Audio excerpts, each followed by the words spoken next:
Pakistan aesthetic hair transplant centre advance pico laser technology کی بدولت جھائیوں اور براؤن دھبوں کا خاتمہ آپ کی جلد کو دے ایک نیا نکھار. نامور ایستھیٹک کنسلٹنٹ ڈاکٹر حنیف سعید کی زیر نگرانی. فون 0341 000 6060 0345 210 5338.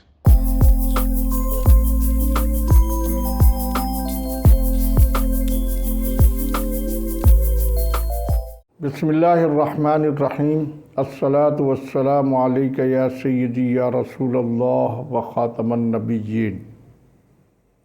ناظرین کرام، میں ہوں آپ کا میزبان سراج الدین امجدی اور آپ دیکھ رہے ہیں لائیو ڈیجیٹل نیوز کا اپنا پسندیدہ پروگرام ہیلتھ ڈائری. آج کی گفتگو کا آغاز اہل پاکستان کو لائیو ڈیجیٹل نیوز کی جانب سے اور اپنی جانب سے یوم آزادی کی 76ویں سالگرہ دل کی گہرائیوں سے مبارک ہو اور اللہ کریم ہمارے ملک کو آباد اور شاد اور اس ملک کی خدمت کرنے کے لیے ہم سب کو سلامت رکھے. آمین. اور اللہ کریم سے امید ہے کہ آپ جہاں بھی ہوں گے بخیر و عافیت ہوں گے. آج کی گفتگو کا آغاز یوم آزادی کے ساتھ ساتھ ملک میں عام نئے انتخابات کے لیے نگراں وزیر اعظم کی حلف برداری انوار الحق کاکڑ صاحب نے یوم آزادی کے تاریخ ساز موقع کے اوپر باقاعدہ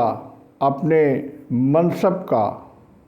8ویں نگراں وزیر اعظم کی حیثیت سے حلف اٹھا لیا ہے اور یہ حلف ان سے صدر مملکت جناب ڈاکٹر عارف علوی صاحب نے لیا ہے. اب دیکھنا یہ ہے کہ گزشتہ 16 ماہ کے دوران پی ڈی ایم کی حکومت نے اس ملک اور قوم کو برباد کرنے کے اندر جو اپنا بدترین کردار ادا کیا ہے. سب سے پہلے ان زخموں پر مرہم رکھنا نگراں وزیر اعظم کی بنیادی اور پہلی ذمہ داری ہے. یہ درست ہے کہ ان کا کام غیر جانبدار، شفاف اور پرامن ماحول میں ملک میں انتخابات کروانا ہے، لیکن جن حالات میں رات کے اندھیرے میں آنے والی حکومت نے اس ملک کے اقتدار کو چھوڑا ہے کہ ایک عام آدمی کو 2 وقت کی روٹی کا حصول ہی مشکل نہیں ہو گیا ہے، بلکہ ملک کی معیشت، ملک کی اقتصادیات، ملک کی سیاست، ملک کی خدمت، وہ کون سا شعبہ زندگی ہے،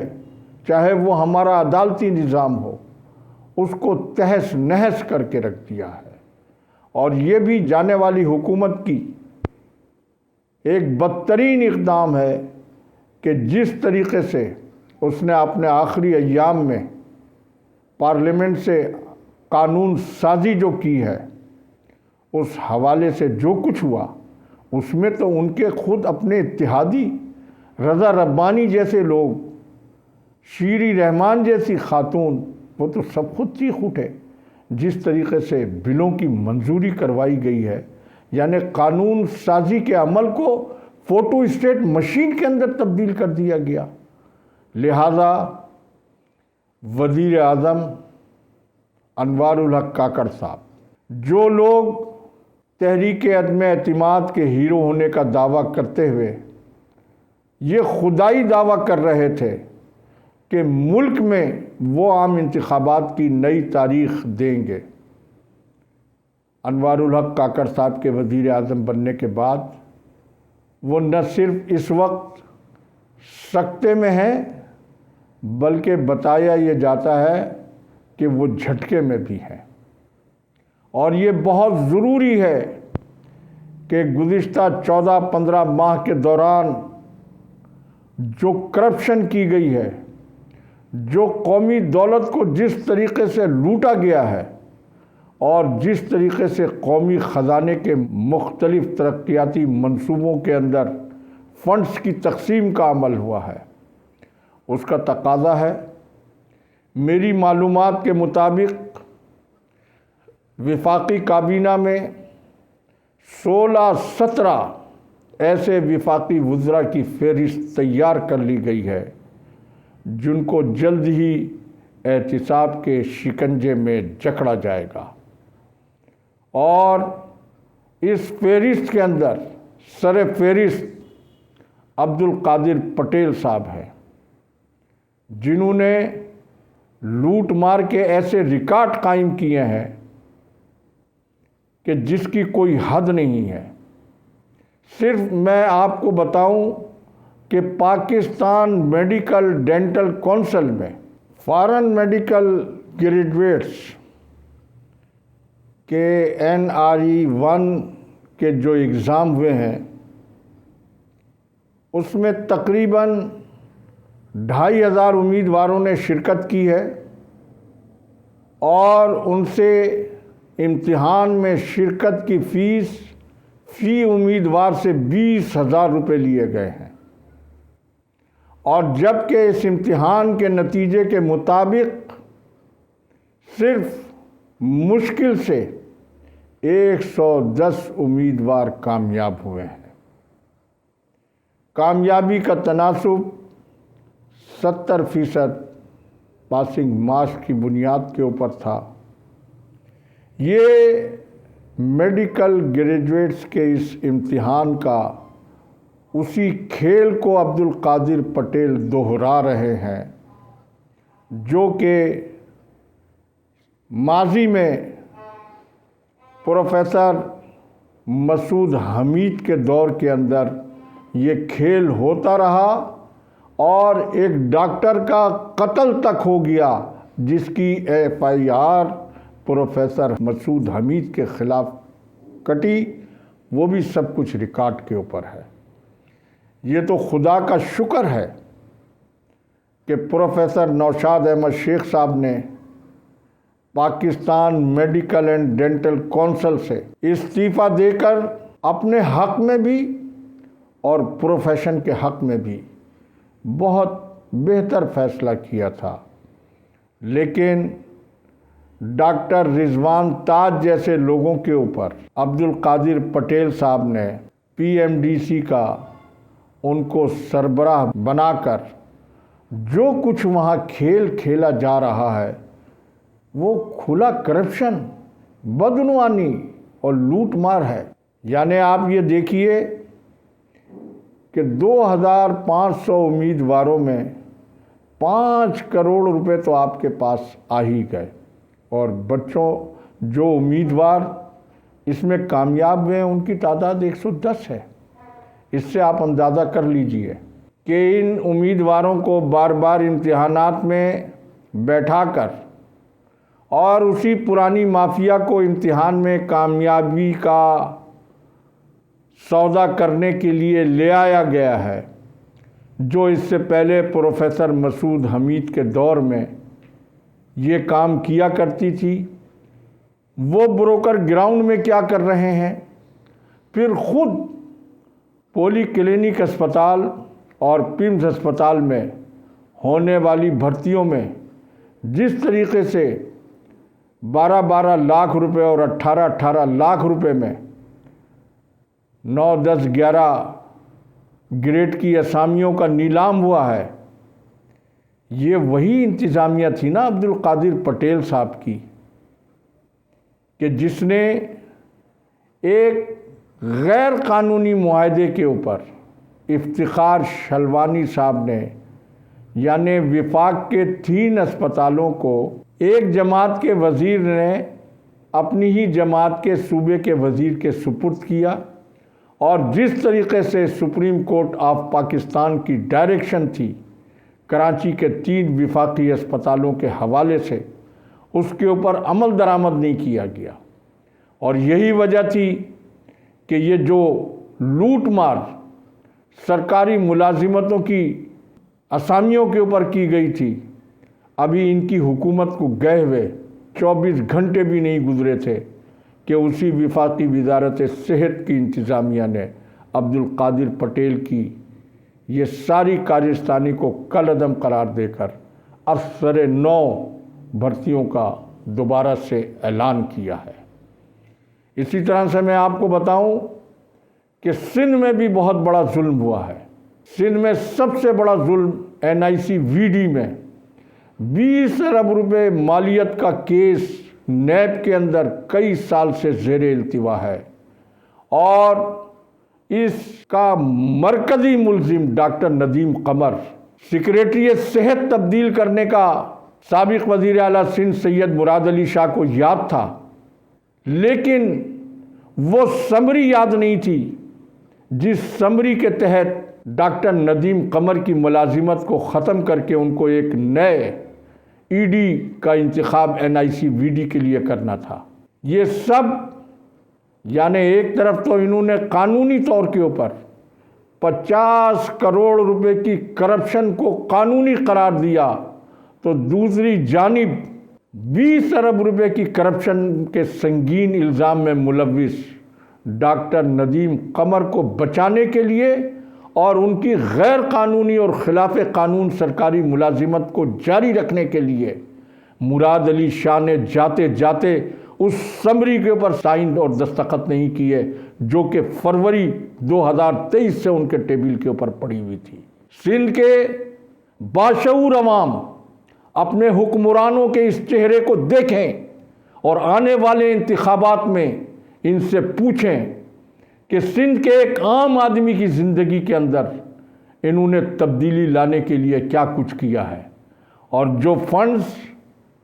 اربوں روپے کے حوالے سے دیے گئے، وہ فنڈز ایک طرف سے دیے گئے اور ڈاکٹر ندیم قمر کے ذریعے کمیشن اور کرپشن کے ذریعے حکومت سندھ ان کو واپس لیتی رہی۔ اور یہی وجہ ہے کہ گزشتہ 2 برس سے NICVD جیسے تاریخی قومی امراض قلب کے ادارے کے اندر مفت علاج بند ہو چکا ہے، غریب مریضوں کا داخلہ بند ہو چکا ہے، غریب مریضوں کی OPD بند ہو چکی ہے، اور بلاول زرداری صاحب پتہ نہیں کون سی رپورٹ کے اوپر کہتے ہیں کہ دنیا کی کسی جگہ کے آدمی کو کوئی مثالی علاج کرانا ہے تو وہ پاکستان کے اندر سندھ میں آئے۔ جناب عالی، ابھی آپ کو اس کا سب حساب دینا ہوگا۔ ذوالفقار شاہ، فہیم چاچڑ، مولا بخش شیخ، ابراہیم میمن کی صورت کے اندر جو کچھ لوٹ مار محکمہ صحت سندھ کے اندر کی گئی ہے وہ ایک الگ طویل داستان ہے۔ محکمہ صحت سندھ میں اگر پورا ان کا ٹریک ریکارڈ 5 سال کا اٹھا کے دیکھا جائے تو 5 سال کے دوران سوائے تبادلوں اور تقرریوں کے کوئی دوسرا کام نہیں ہوا، اور کوئی تبادلہ اور کوئی ترقی اور کوئی تقرری بغیر پیسے کے نہیں ہوئی۔ اس کے جو لوگ فرنٹ مین رہے ہیں وہ بھی سب کچھ ریکارڈ کے اوپر ہے، حتیٰ کہ ڈاکٹروں نے اپنا حق لینے کے لیے خودکشی جیسے اقدامات کیے، اس وقت ان کی ٹانگیں کانپیں اور انہوں نے پھر فوری طور کے اوپر فہیم چاچڑ کو ہٹانے کا ایک پورا لمبا ڈرامہ ایکٹ کیا۔ لیکن یہ تو سب کچھ معلوم ہے کہ آج جاتے جاتے جب انہوں نے ذوالفقار علی شاہ کو ہٹایا ہے، اس کے ہٹانے کے باوجود وہ سارے کردار جو محکمہ صحت سندھ کے اندر ڈاکٹروں کو، صحت کے اداروں کو، ٹھیکیداروں کو لوٹنے کے حوالے سے فہیم چاچڑ، مولا بخش شیخ اور ابراہیم میمن اور دوسرے پردہ پوش بہت ساری یہ ایک ڈیٹیل ہے۔ ریحان بلوچ جو بہبود آبادی میں بیٹھے ہوئے ہیں، جو ہانی صاحب کے واٹر کمیشن کے فیصلے کی وجہ سے محکمہ صحت سندھ کے اندر سیکریٹری بننے کی شدید خواہش رکھنے کے باوجود سیکریٹری نہیں بن سکے، اور ان کو بہبود آبادی کے محکمے میں اکوموڈیٹ کر کے وہاں جو کچھ ہوا ہے وہ سب کو معلوم ہے۔ لہٰذا سب سے پہلے یہ اچھی طرح میں سمجھتا ہوں کہ 2008 میں بھی بلکہ 88 میں بھی جب ملک میں نگراں حکومتیں آئی ہیں، ان کے کیے ہوئے تمام تبادلے اور تقرریوں کو منسوخ کر کے نئی نگراں حکومتوں کو ایماندار، غیر جانبدار، اچھی شہرت رکھنے والے، جن کو پیسے نہ دینے کی بنیاد کے اوپر انہوں نے سالوں سے تقرری کے منتظر لوگوں کی فہرست میں رکھا ہوا ہے۔ ہیلتھ مینجمنٹ کیڈر کے اچھے خاصے افسران جو ہیں وہ تقرریوں کے منتظر ہیں۔ اگر ملک میں اور صوبے میں شفاف انتخابات کا انعقاد اسی صورت میں ممکن ہے